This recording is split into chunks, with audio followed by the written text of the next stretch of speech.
나는 대한민국 예비역병장이다. 안녕하십니까? 1980년대 50 시절 군대 이야기를 나누는 예비역병장입니다. 오늘도 저의 옛날 군대 이야기와 함께 추억여행 떠나시죠. 나의 병장 시절 92번째 이야기. 83 상주훈련. 미천골 단상.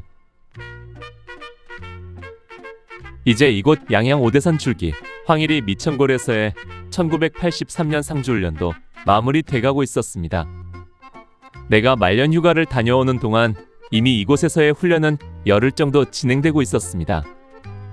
따라서 내가 휴가에서 복귀하여 자대에서 이틀 밤을 자고 훈련장에 도착했을 때는 이곳 일정이 일주일밖에 남지 않은 상태였습니다. 앞서 이야기했듯이 상주훈련이 시작되기 전 처음 훈련 계획을 들었을 때 우리 말년들은 크게 걱정했습니다. 가장 큰 걱정은 한 달이라는 장기간에 걸쳐 실시되는 훈련이고 그 내용이 만만치 않다는 것이었습니다. 단순히 한 달간 야전에 주둔하며 하는 훈련이 아니라 그 기간 동안 수색 정찰과 매복 등 대침투 작전과 중대 ATT와 육격과 100km 행군까지 포함된 엄청난 훈련이었기 때문입니다. 이런 훈련이 전역이 얼마 남지 않은 말년에 걸린다는 것은 우리로서는 큰 불행이라고 생각했던 것입니다. 그리고 또 하나 걱정은 양양이라는 낯선 지역에 가서 훈련한다는 것입니다. 양양이라는 곳은 내가 학교에서 배운 지리 지식으로 동해 바닷가 지역이었기 때문에 양구에 주둔하는 우리와는 전혀 상관없을 것 같은 생경한 땅이었습니다. 정말 우리가 양양 오대산 줄기 계곡에까지 가서 훈련하리라고는 꿈에도 생각지 못했던 것입니다. 옛말에 집 떠나면 고생이라는 말처럼 아무래도 주둔지를 멀리 떠나 장기간 수경하며 훈련하는 것이 쉽지 않으리라 생각했던 것입니다. 그래서 앞서 말한 것처럼 내 동기들은 휴가 일정을 늦춰서 이 고난의 쓴잔을 피하려 했습니다. 그래서 그들은 나보다 열흘 정도 늦게 휴가 출발을 했고 이번 상주훈련에 참가하지 않고 자대에서 대기하다가 휴가를 갔던 것입니다. 그리고 복귀해서도 곧바로 웅진리로 가서 합류할 예정이었습니다. 그 대신 나는 고무신 거꾸로 신은 그녀의 문제를 해결하기 위해 휴가를 서둘렀고 이 모든 것이 맞아떨어져서 나보다 20일 빨리 입대한 손병장보다도 휴가를 빨리 다녀올 수 있었습니다. 그리고 복귀하여 투입된 양양군 서면 황일이 미천골 계곡에서의 상주훈련. 이곳에서 나는 뜻하지 않은 많은 기쁨과 즐거움을 맛볼 수 있었습니다. 한마디로 신선이 따로 없었고 이곳에서 육군 말년병장의 혜택을 확실히 누릴 수 있었습니다. 그러다 보니 이곳에서의 일주일이 너무 짧았고 이럴 줄 알았으면 휴가를 늦춰 이곳에서 20여일을 지내지 못했음이 아쉬웠습니다. 나는 미천골 수경지에서 완벽한 매트리스 군번의 혜택을 누리면서 일주일 동안에 많은 글을 썼습니다. 노트에 지나간 추억과 현재의 상황, 눈에 보이는 감상 등을 적었고 편지도 많이 썼습니다. 이때 썼던 글 2편을 소개합니다.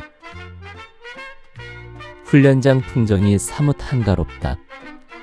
하기야 장기간 훈련이니 여느 훈련과는 달리 자대에서의 생활같이 마음이 여유롭고 태평스럽다. 게다가 산수가 맑고 수려하니 그 누군들 마음이 넉넉해지지 않겠는가. 냇가에서 돌을 들어 내려치는 소리가 들린다. 아마 꺽지라는 물고기를 잡는가 보다. 속옷 차림에 물장구 치며 바위 사이를 뛰어다니며 물고기를 잡고 있을 전우들 모습이 상상되어 절로 웃음이 난다. 해질녘 하루 일과를 마친 전우들이 소대별로 모여 앉아 손뼉 치며 노래를 부른다. 낡은 기타 하나를 서로 돌려가며 화음을 넣고 반합을 두들기며 박자를 맞추고 있다. 누가 듣는이 없어도 즐겁고 박수갈채가 없어도 흥겹기만 하다. 그러다 어느 순간 모두들 훌을 벗어버리고 물속에 들어가 더위를 식힌 뒤 돌아와 텐트에 누우면 그곳이 아늑한 침실이 된다. 바람이 백년을 묵었음직한 소나무 지붕을 얼으며 지나는 소리가 마치 빛나 돋는 소리마냥 들린다. 한아름도 더 넘을 장대한 소나무를 보노라니 그 비늘 하나하나에 역사가 새겨져 있는 것만 같다. 한가로운 훈련장.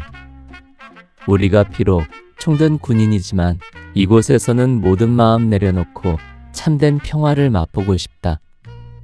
1983년 6월 7일 6월의 사나의 꿈이 덮인다. 우거진 수림 위로 폭포 같은 바람이 훑으며 지나간다. 푸른빛을 잃은 하늘에선 금방이라도 물줄기가 내릴 듯하다. 황혼역이다. 그러나 계곡이 깊어 금빛 황혼을 볼 수가 없음이 안타깝다. 화려하면서도 애잔함이 담겨있는 황혼빛을 볼 수 있다면 얼마나 좋을까. 전에 언젠가 황혼빛을 보며 세상의 어떤 화가도 그려낼 수 없는 아름다움이라고 썼던 내 심상이 다시 떠오른다. 이곳에는 그런 황혼빛은 없지만 그래도 서럽지 않은 것은 그를 덮어줄 또 다른 자연의 아름다움이 있기 때문이다. 강풍경보가 내렸다는 전달이 왔다. 수경지에 우뚝 서 있는 고풍 어린 소나무 가지를 어루고 지나는 바람 소리가 제법 매섭다. 그러나 이곳에서는 강풍에 흔들리는 소나무조차 산수화 속의 풍경으로 보인다.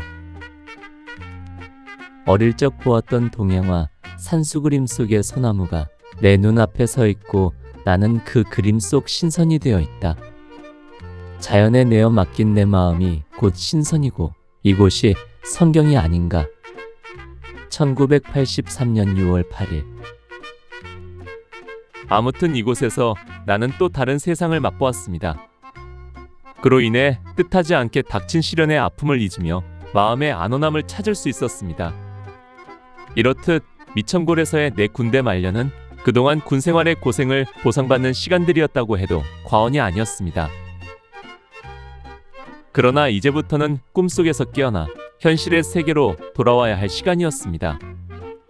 끝날 때까지 끝난 것이 아니라는 말처럼 아직도 내 앞에는 마지막 중대 ATT와 육격과 100km 행군이라는 큰 산이 남아있었기 때문입니다. 이제는 신선의 탈을 벗고 교육사단 노도부대원으로 탈바꿈을 해야 할 때가 된 것입니다.